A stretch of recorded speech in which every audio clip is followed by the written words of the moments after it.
Kin-soothing lenses like boons penned in speeches desolate. The blossoming seeds infinite teach like most definite. Reach roses celibate, pollinate them with words like bees after an exodus. Laughter from lecherous bastards, stall the hate and converse with trees basking in green pastures, with breezes blasting into your nexus. Mathematical connections leave you haphazardly perplexed like half-assedly blessed exorcists.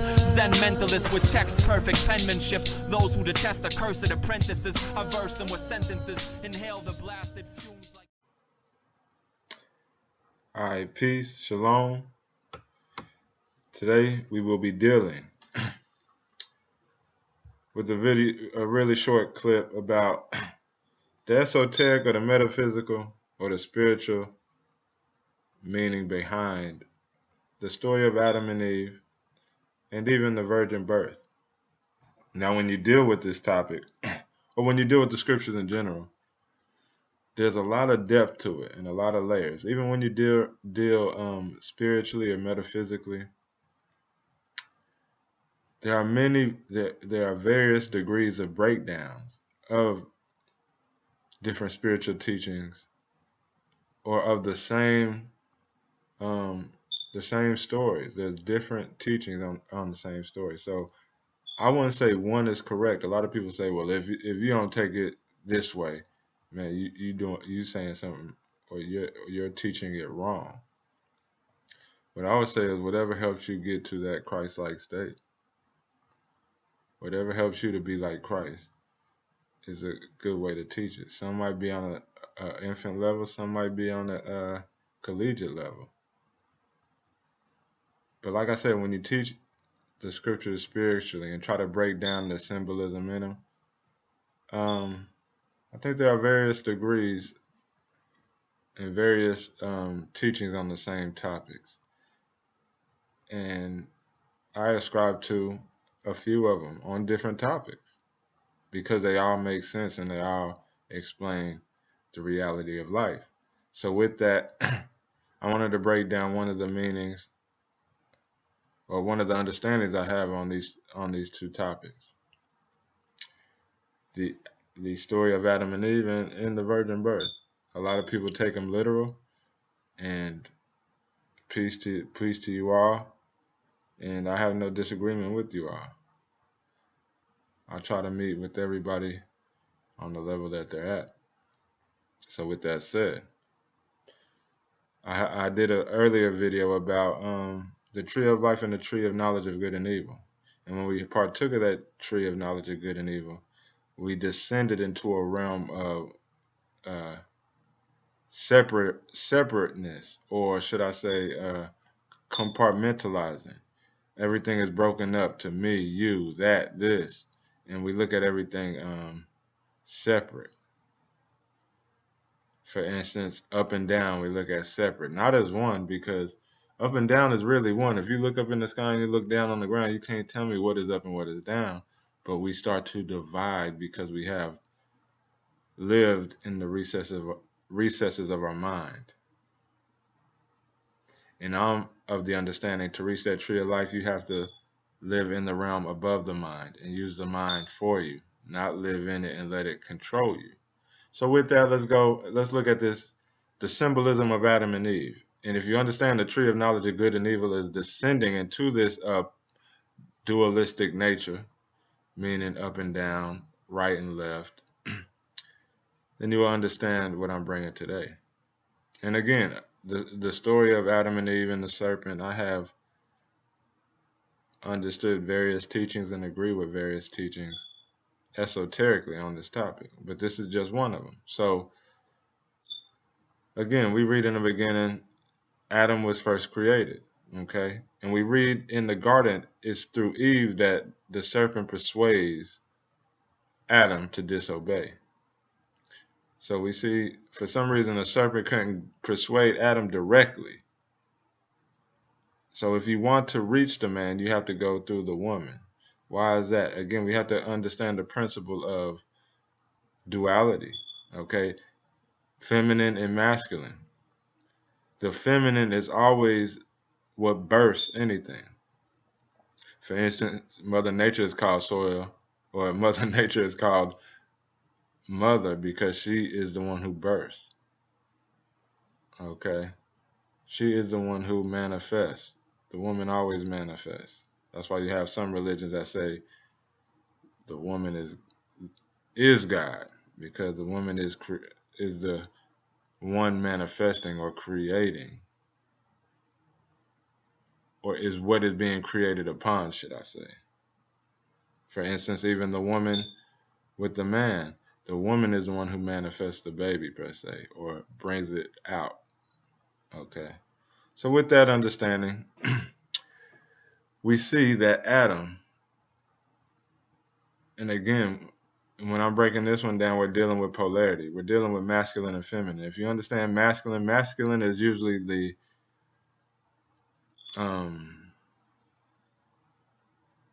more stern, rough, powerful. The feminine is more of the nurturer, the more eloquent, the more soft. Okay, so we see through Eve, the serpent persuades Adam. So the serpent couldn't go directly to Adam to persuade him. So the woman basically functioned as the medium for the evil to manifest. And then again, with Christ, okay, when Christ is born, he was born out of a Virgin Mary, out of that feminine as well. So when we look at Adam and Eve, Adam means earth, okay, we all know that Adam means earth. So God made Adam out of the earth. Adam esoterically is the principle of dust to dust, because we read that from dust you are, from dust you shall go. So Adam, or the masculine, represents the outer principle in this esoteric teaching, the outer principle, or the physical manifestation. Man is the physical body, Adam is. Okay? Man is a physical body, and God created Eve out of man's physical body. That we read, she was taken from the rib, which is something higher than the man. She wasn't created out of the soil as man was. She was created from something of a high vibration, which was the rib. First, man had to be created, then the woman, because it was, or the woman is something subtler or more refined, something with a greater synthesis. So Eve cannot be created directly out of the earth, just like you do not get a leaf coming directly out of the earth, or you don't get a banana come directly out of the earth. Right? You have to, that banana or leaf or apple, whatever it is, the tree must grow out of the mud first. So the banana or the leaf is nothing but earth transformed into that fruit or into that leaf. Then you can eat it and digest it, but you can't pick up mud and eat it. You have to wait for this higher synthesis or manifestation to take place. And it's the same with the woman. Woman comes out of the man. So the apple is, or the banana is from the earth as well, but it has gone through a synthesis process. And that is what the woman is. So right there, we're saying that the woman was taken from Adam. Adam represents the physical flesh, the body, or the hard representation of this polarity, and the woman, the more subtler, or she comes from within. So God created Adam, and the way, let me say it like this. Man is created first because he is very close to the earth. Then the woman came.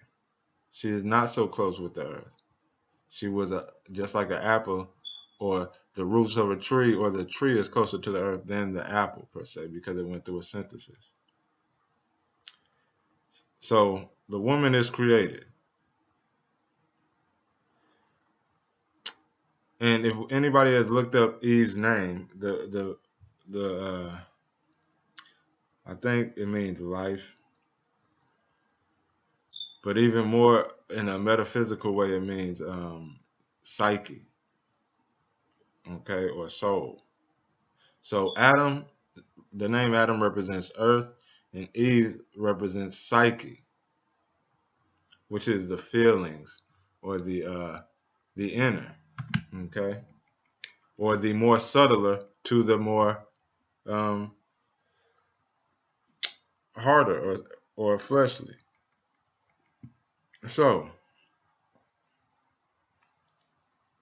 Eve represents the psyche, Adam represents the body. Let's put it like that.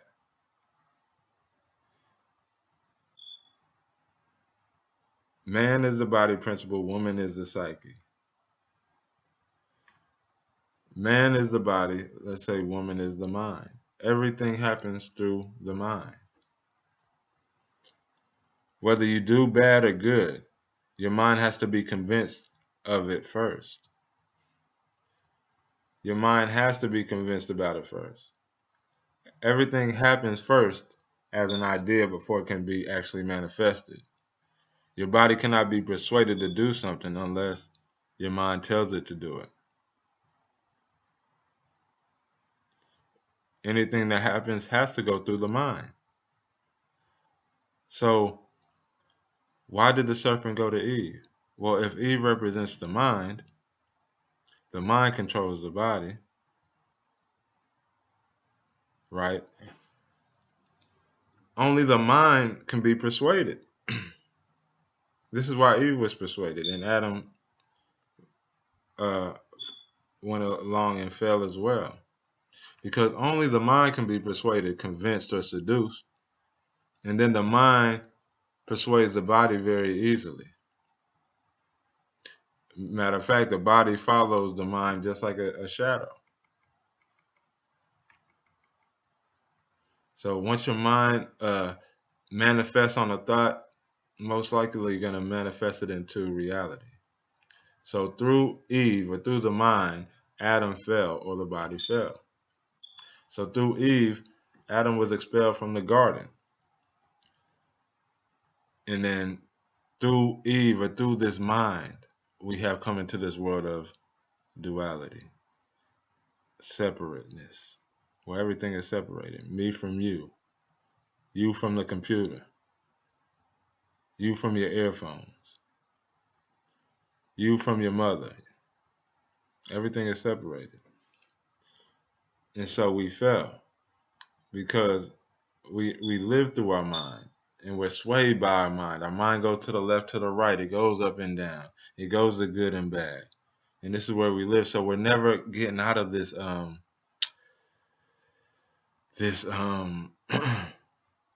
this rut. Let's call it that. So mankind fell. Because if you look at it singularly, Adam and Eve are one. The mind and the body are to be one. The body follows the mind and creates. So what about Jesus? Jesus was born out of a virgin, right? What does even virgin mean? Virgin means pure. And Jesus represents the pure mind. So he was born out of an absolutely pure, uncontaminated by thought mind. Even thoughts are represented by the serpent. So when we go to Adam and Eve, thoughts are like snakes. They wiggle into your brain. Okay, they're very serpent-like. They don't have legs, just like a serpent. They're cunning and very deceptive, just like a serpent. They hide in the dark recesses of your mind and then pop into your consciousness when you ain't even thinking about them. They come out of the dark and come into the light where your conscience is, from your subconscious or your unconscious state. Most of us don't control our thoughts. They just pop in. You could try to sit and meditate for 30 seconds and think on nothing. Something will pop in your mind without your say-so.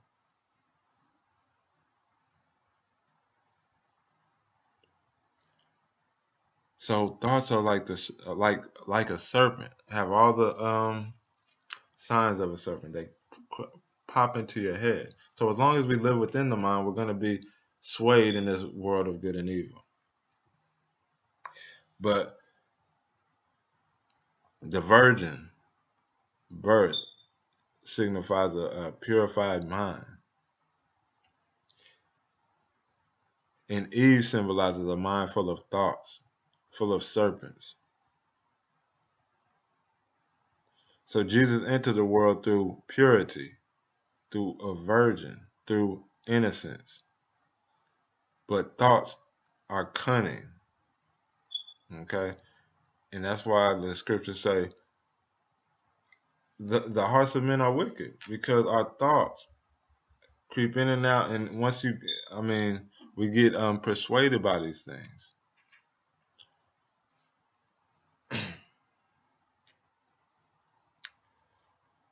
So through Eve, through this feminine principle, Adam fell. And through this virgin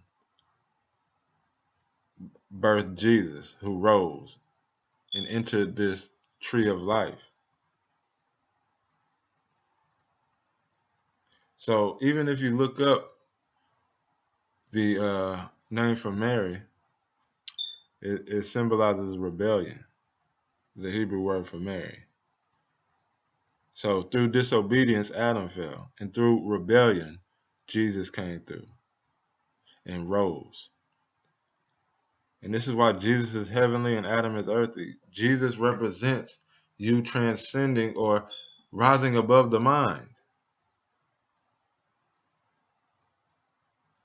That's why the teachings of Christ were, if one hits you, turn the other cheek. What does that symbolize? That you're not swayed by your mind and feelings. Because if somebody slaps a man stuck in his mind, the man will hit him back.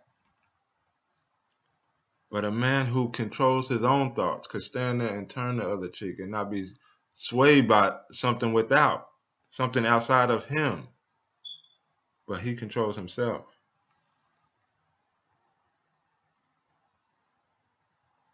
So Mary represents rebellion. And rebellion just means negating the negative, meaning eliminating that which is negative, going against the world, going against the serpents. Eve listened to the serpents and went against the Creator. Jesus rebelled against the serpents and went with the Creator. So when we understand this in this principle, we could understand these. It's pointing to the direction we need to go when you understand it esoterically. You need to conquer the mind, conquer the body. Because if you live within the mind, the serpent will creep through and control you 99.9% of the time. So we must follow the ways of Christ. That's why he is the way. And as long as we're caught up in this duality that we are this or we are that, it's like the wave in the ocean. The wave in the ocean rises up, and then it's about to make a crash landing. The wave knows his time's coming to an end. But why would he fear coming to an end